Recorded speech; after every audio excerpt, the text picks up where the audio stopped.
आप देख रहे हैं प्राइम टाइम और हम सीधा आपको लिए चलते हैं आमरण अनशन स्थल पर इन छात्र छात्राओं के। वहां पे हमारे संवाददाता, हमारे सहयोगी गौरव मिश्रा इस वक्त सीधा जुड़े हुए हैं वहां से। गौरव, क्या हाल है वहां पे इस वक्त इन छात्र छात्राओं का, और कौन से अधिकारी पहुंचे हैं वहां पर इनकी सुध लेने के लिए?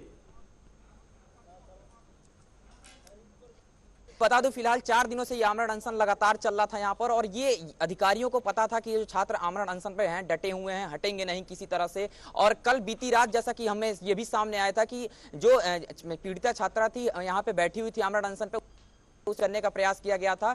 और कहीं ना कहीं जो एम्बुलेंस आई थी सेक्टर 30 जो अंबेडकर चिकित्सालय, वहां से उसे हॉस्पिटलाइज करने का तो प्रयास किया गया था। यानी कि जो ये पूरा हड़ताल था, भूख हड़ताल, इसे डाइवर्ट करने का प्रयास किया गया प्रशासन के द्वारा। उसके बाद भी जब सुबह पीड़ित छात्र उसे वहां पे क्लीन चिट दे दी जाती है, स्वास्थ्य परीक्षण होता है, स्वास्थ्य सही होता है, तो उनके पास कोई चारा नहीं बचता, तो दोबारा उसे अनशन स्थल पर भेजा जाता है। उसके बाद ये फिर आज जो अधिक से अधिक संख्या में यहाँ पे भीड़ आई, दबाव बना लोगों के ऊपर, तो ऐसे में जो प्रशासनिक अधिकारी हैं वो भी दबाव में। और आज जिस तरीके से सीओ यहाँ पे आए थे अपनी पूरी टीम के साथ, मौके पे जो यहाँ के प्रशासनिक अधिकारी थे, सीओ के साथ थे, वो लोग आए थे और उन्होंने ये आश्वासन दिया है कि वो अब इस पूरे मामले में उचित कार्रवाई करते हैं देव। लेकिन सबसे जो अहम बात देव है कि ये बातें तो उन्होंने कही प्रियंका से, और उसका बाकायदे जो है जूस पिला के अनशन तुड़वाया, लेकिन एक बात मुकर रहे थे कहने से कि जो पैसे वाली बात आ रही थी देव, कि जो छात्रों का पैसा यहाँ पे 3.5 लाख रुपए जो फीस फंसी हुई है, प्रियंका ने उस चीज को भी कहा कि क्या वो मुझे वापस मिल पाएगी, तो उससे कहीं ना कहीं बचते नजर आ रहे थे। उनका यह कहना था कि वो इस मामले में अब पहल करेंगे और निस्वार्थ भाव से कार्रवाई करेंगे। मेरे साथ देव प्रियंका भी है, मैं सीधे आपको प्रियंका से बात कराता हूं। प्रियंका, जो आश्वासन आपको दिया गया, क्या कहा गया आज? सर, आश्वासन में ये कहा गया कि मैं आश्वासन देता हूँ 100% मैं शो नहीं कर सकता, मैं पैसे दिलाने का हमारा काम नहीं है, लेकिन मैं कोशिश करूँगा अपनी तरफ से पैसे दिलाने की कोशिश। मैंने कहा उसमें आप टाइम में हमें बताइए कि कितने टाइम में आप हमें पैसा दिलाने की कोशिश करेंगे, नहीं तो अगर आप हमें पैसा अगर हमें नहीं मिलता, हमारी मांग पूरी नहीं होती, हम फिर दोबारा स्ट्राइक करेंगे और हंगर स्ट्राइक करेंगे। पहले जो 6 महीने पहले आपने अधिकारियों से बात किया, वो रवैया और आज का रवैया, कितना अंतर देखने को मिला आज अधिकारियों में? पहले का रवैया जो है, आज मैंने उनसे वही क्वेश्चन पुटअप किया था कि आज अगर आपने पहल हमारी तरफ की होती तो शायद आज हमारा जो माइनस पॉइंट हम जा रहे हैं, क्योंकि आप कह रहे हैं कोर्ट में चला गया, हम कुछ नहीं कर सकते, प्रशासन कुछ नहीं कर सकता, तो मैंने उनसे वही क्वेश्चन पुटअप किया। मैंने कहा हुआ तो आप लोगों के द्वारा है, कहते पुरानी बातों को भूलिए और नए में आइए और हम कोशिश करेंगे, आप पैसा दिलाने की कोशिश करेंगे। ये कोई बात नहीं होती है, पुरानी बातों को लेके बैठी है, हम नए सिरे से इसे हम उसको देखना चाहते हैं मैटर को।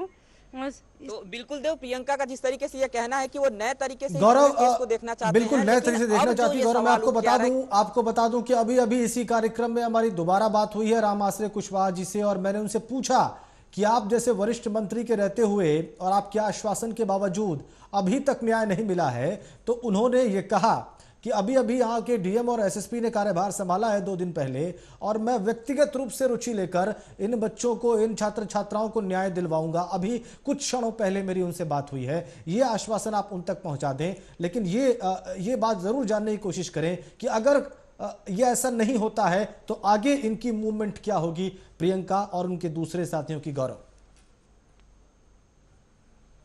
बिल्कुल, मेरे साथ जो संगठन यहाँ पे जो इनका सहयोग कर रहा था, मैं बात करता हूँ उनके अध्यक्ष से। क्राइम फ्री फोर्स इंडिया संगठन आज यहाँ पे 4 दिनों से आमरण अनशन की जो शुरुआत थी, कहा जाए एक न्यूज डाली थी यहाँ पर डीएम कार्यालय के सामने, और जिस तरीके से इन्होंने 4 दिनों से भी हड़ताल कर रखा था, क्या आज अगर ये आगे मांगे नहीं पूरी होती हैं, जो आश्वासन दिया गया उस चीज पे नहीं अमल किया जाता, तो आप लोगों की क्या रणनीति होगी आगे? देखिए, आज सीओ साहब ने तीनों आमरण अनशनकारियों को जूस पिला करके अनशन तोड़वाया गया है, और उन्होंने आश्वासन दिया है कि 15 दिन में, अगर हमने कहा है कि अगर 15 दिन में ठोस कदम नहीं उठाए गए अपराधियों के खिलाफ, तो 15 दिन बाद हम दोबारा यहाँ आमरण अनशन करेंगे। और अब के जो 4 दिन का आमरण अनशन नहीं होगा, आपका अनिश्चितकालीन आमरण अनशन होगा, और जब तक हम इन बच्चों को पूर्ण रूप से न्याय नहीं मिल पाएगा, जब तक हम अपने संगठन के बैनर तले यहाँ आमरण अनशन पर बैठे रहेंगे।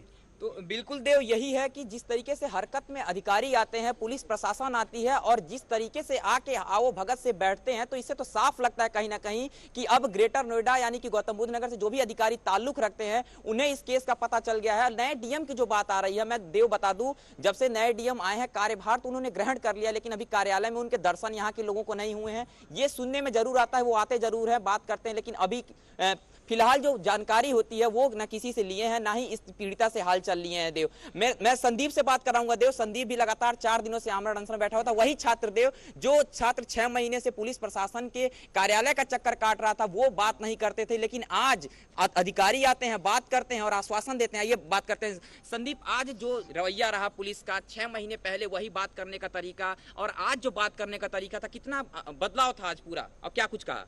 सर 6 महीने से जो उनका रवैया 6 महीने पहले था, उससे कई अच्छा रवैया उनका आज था। वो चाहे प्रेशर बढ़ के हो रहा हो, चाहे वो अपनी गलतियां मान रहे हो, चाहे कुछ भी हो।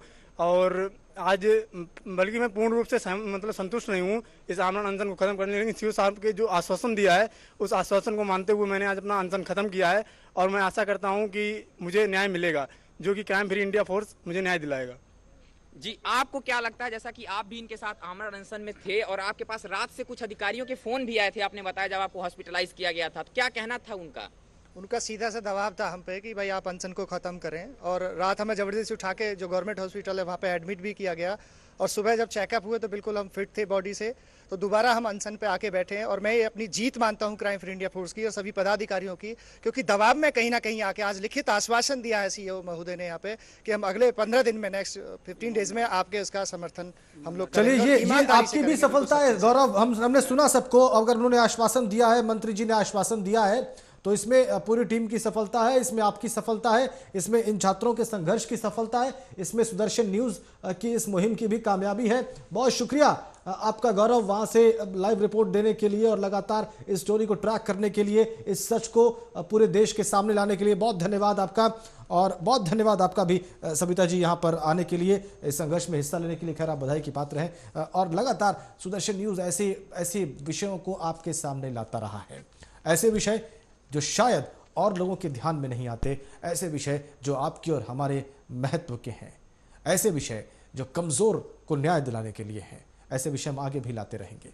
इस स्टोरी को हम आगे भी ट्रैक करेंगे। आगे इन छात्रों के साथ क्या न्याय होता है या अन्याय होता है, दोनों ही बातें हम आप तक पहुंचाएंगे।